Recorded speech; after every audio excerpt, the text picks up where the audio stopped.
Okay, episode number 3, the success of failure. Why is failure so important? And why should I even talk about it? Isn't this podcast or any type of motivational or instructional or leadership how to avoid failure?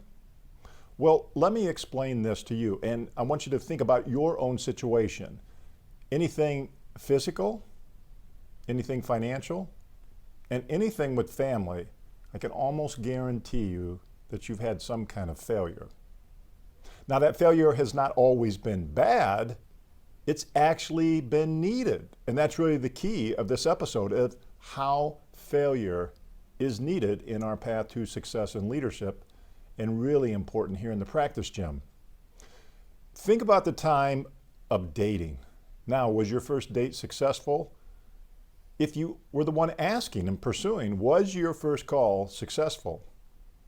More times than not, if you're like me, not so much. In fact, my failure was so bad that I had to be set up on my first date in high school and college. And when you're a Kentucky basketball player in college and you have to be set up on your date, then you really fear failure. Now, in basketball, on the other hand, it was constant failure every single day. Every time you walk out there on the floor, whether you're practicing by yourself or more so with a team, you're involved with failure. Think about this. When you're out there playing basketball or any type of sport or your business, but let's look at sports right now. The better you get at offense, how you score baskets improves. But at the same time, the people on the other side, they're practicing their defense of keeping you from scoring.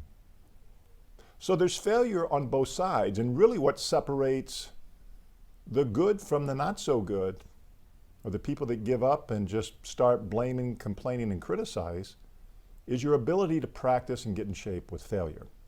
And failure really, when you think about it this way and you reframe the failure, it's actually needed. And when you can learn to become comfortable with it, to know that it's part of a natural process towards success, you embrace it more wholeheartedly. That's really the key right there. So failure does not have to be fatal.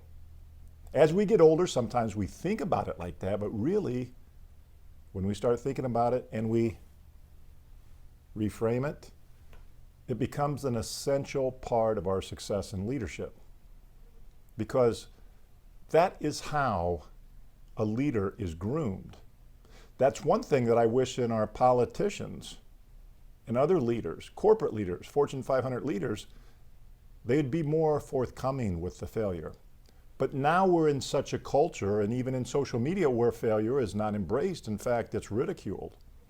And then that leads into the false success, the false premises, the posting filtered pictures on social media of how great my life is, when really in the background it's failing. And when you fail because life is forcing you to fail versus you being proactive on the failure, it's a much different situation. So really the key today is to think about what type of practice are you engaged in? And if you're not failing, then you're probably not getting anywhere. And if you're even opposed to failing and you're doing everything to avoid it, then let me know so I can stay away from you, because you are waiting for a disaster to come and visit you. Failure, whatever you want to call it, feedback, is a part of natural success in life. And when you learn to work with it effectively, that's when you'll have more control. And when you practice that, you're going to have much better success.